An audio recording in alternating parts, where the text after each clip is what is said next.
여러분, 혹시 고문서 하면 어떤 이미지가 떠오르세요? 아마 좀 딱딱하고 박물관에나 있을 법한 오래된 유물. 그쵸? 그런데 말이죠. 만약에 그 문서들이 그냥 책이 아니라 우리 삶을 움직이는 아주 정교하게 설계된 운영체제, OS 같은 거였다면 어떨까요? 네, 오늘은 바로 이 엄청난 관점으로 한국 역사 속 두 개의 위대한 지적 유산을 한번 들여다볼까 합니다. 자, 삶의 운영체제. 이거 무슨 실리콘밸리에서 막 나온 신조어 같잖아요? 근데 놀랍게도요, 이게 19세기 조선의 한 학자가 쓴 어마어마한 백과사전을 설명하는 표현입니다. 아니, 어떻게 이렇게 현대적인 말이 과거의 지혜랑 딱 맞아떨어질 수 있을까요? 정말 궁금하지 않으세요? 좋습니다. 그럼 한번 제대로 파고들어 볼까요? 우리가 보통 생각하는 책은 뭐랄까 그냥 정보를 담아놓은 그릇 같은 거잖아요. 우리는 그냥 수동적으로 읽기만 하죠. 하지만 운영체제는 완전히 다릅니다. 이건 능동적인 시스템이에요. 우리 삶이라는 하드웨어를 실제로 굴리기 위한 그런 도구들의 집합이죠. 오늘 우리가 볼 두 가지가 바로 그런 겁니다. 그냥 읽고 끝나는 게 아니라 실제로 쓰라고 만든 그런 시스템이라는 거죠. 자, 그럼 첫 번째 운영체제부터 만나보시죠. 바로 언어 운영체제입니다. 배경은 15세기 조선이고요. 이 시스템을 설계한 아키텍트는 바로 세종대왕입니다. 당시 세종이 해결해야 했던 가장 큰 사회 문제가 뭐였을까요? 바로 문맹, 글을 읽고 쓰지 못해서 생기는 소통의 단절이었습니다. 그때 지배층은 아주 복잡한 한자를 썼잖아요.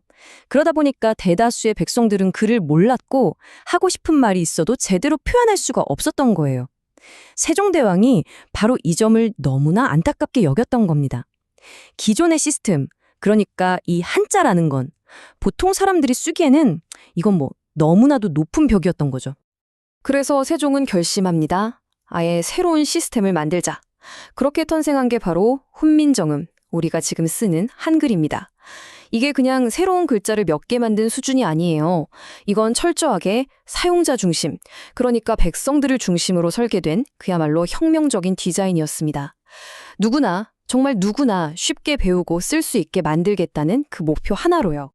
훈민정음이 왜 천재적이냐, 그 핵심은 바로 단순함에 있습니다. 기본 자음 5개, 기역, 니은, 미음, 시옷, 이응. 이게 그냥 만들어진 게 아니고요. 소리를 낼 때 우리 입과 혀, 목구멍 모양을 그대로 그림으로 그린 거예요. 예를 들어 기역은 혀뿌리가 목구멍을 막는 모양이고 니은은 혀가 윗입 몸에 닿는 모양, 미음은 입술 모양을 본뜬 거죠. 정말 대단하지 않나요? 글자 모양만 봐도 어떻게 소리를 내야 할지 바로 알 수 있게 만든 거예요. 그리고 이 시스템은 정말 기가 막히게 논리적입니다. 기본 소리인 그에다가 획을 하나 딱 그으면 더 거센 소리인 크가 돼요. 리은에서 디귿 그리고 티읕으로 가는 것도 다 똑같은 원리입니다. 그러니까 몇 가지 간단한 규칙만 알면 그냥 전체 시스템을 다 이해할 수 있게 만든 거죠. 야, 이건 요즘 말로 하면 최고의 UX, UI 디자인이라고 할 수 있겠죠? 자, 자음이 우리 몸의 과학을 담은 아주 실용적인 설계였다면 모음은 좀 다릅니다. 여기에는 동아시아의 우주관, 그러니까 아주 깊은 철학이 담겨 있어요. 훈민정음의 기본 모음은 딱 3개입니다. 바로 하늘, 땅, 그리고 사람. 천, 지, 인 사상을 담은 거죠. 둥근 점, 아래아라고 하죠. 어가 바로 하늘이고요. 평평한 선, 으는 땅, 그리고 서 있는 이가 바로 사람입니다. 그리고 진짜 신기한 건 나머지 모든 모음들은 이 3가지를 그냥 조합해서 만든다는 거예요.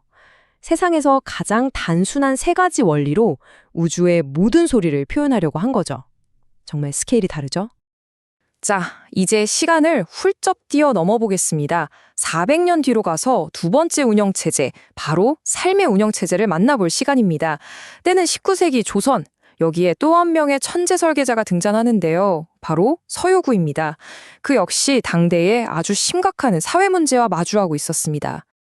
그때 조선의 학문이 어땠냐면요. 너무 뜬구름 잡는 얘기만 하고 있었던 거예요.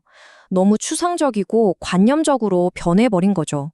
그러니까 지식은 넘쳐나는데 그게 백성들이 실제로 먹고 사는 문제, 진짜 삶의 현실과는 아무 상관이 없게 된 겁니다. 한마디로 지식과 삶이 완전히 분리돼 버린 위기 상황이었던 거죠. 이 문제에 대한 서유구의 해답이 바로 이 어마어마한 책, 임원 경제지입니다. 무려 113권이에요. 113권! 이건 그냥 책이라고 부를 수가 없어요. 바로 그 단절된 지식과 삶을 다시 하나로 잇기 위한 거대한 삶의 운영체제 그 자체였던 겁니다. 이 운영체제가 도대체 뭘 다루는지 한번 보세요. 정말 입이 떡 벌어집니다. 농사 짓는 법, 요리하는 법부터 시작해서요. 예술, 문화, 심지어 집 짓는 법까지. 말 그대로 사람이 자급자족하면서 풍요롭게 사는데 필요한 거의 모든 것을 16개 분야로 나눠서 정리해놨어요. 그야말로 삶의 모든 것을 담은 완벽한 매뉴얼이자 청사진이었던 거죠. 그런데 문득 궁금해지죠. 이렇게 방대한 시스템을 도대체 누가 쓰라고 만든 걸까요? 서유구는 어떤 사람을 이상적인 사용자로 생각하고 이 시스템을 설계했던 걸까요? 서유구가 지목한 사용자는 바로 호사자였습니다. 원래 호사자라는 말은 일 벌이기 좋아하는 골칫덩어리, 약간 이런 부정적인 뜻이었거든요. 그런데 서유구는 이 단어의 의미를 180도 바꿔버립니다. 그가 말하는 호사자는요, 새로운 지식과 기술을 그냥 배우는 데서 그치지 않고 직접 실험해보고 주변에 널리 퍼뜨리는 혁신가를 의미했어요. 마치 고려 말에 원나라에서 목화씨를 몰래 들여와서 우리 민족의 옷 생활을 통째로 바꾼 문익점처럼 말이죠. 바로 그런 사람이 서유구가 꿈꿔온 이상적인 사용자였던 겁니다. 서유구는 이런 말을 했어요. 외국 작물은 우리 땅에 안 맞아 같은 말들 있잖아요. 그런 건 그냥 일하기 싫은 사람들의 핑계일 뿐이다 라고 아주 딱 잘라 말합니다. 그는 운명에 기대는 게 아니라 인간의 노력과 혁신으로 얼마든지 더 나은 삶을 만들 수 있다고 믿었던 거죠. 그리고 그 변화를 이끌어갈 주인공이 바로 호사자라고 생각했던 거고요. 자, 보세요. 서로 다른 시대에 전혀 다른 문제를 해결하기 위해 만들어진 두 개의 운영체제, 훈민정음과 임원경제지. 그런데 놀랍게도 이 둘 사이에는 공통된 철학, 말하자면 소스 코드 같은 게 숨어 있습니다. 이제부터 그 근본적인 원리가 뭔지 한번 파헤쳐 보겠습니다. 이 엄청난 시스템들이 대단한 이유가 뭐냐면요. 어느 한 가지 사상에만 기댄 게 아니라는 점이에요.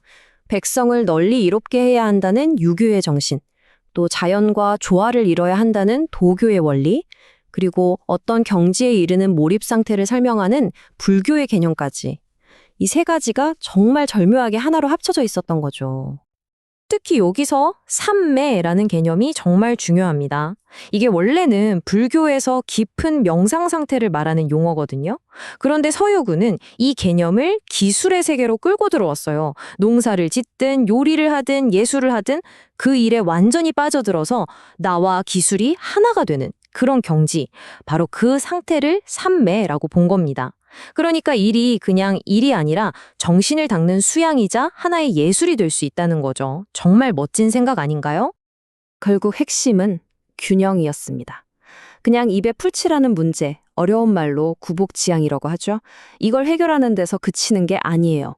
예술을 즐기고 새로운 걸 배우면서 눈과 귀를 즐겁게 하는 법, 즉 이목지향까지. 이 두 가지가 조화를 이루는 그런 온전한 삶을 꿈꿨던 겁니다. 자, 그럼 정리해 보겠습니다. 이 두 개의 운영체제.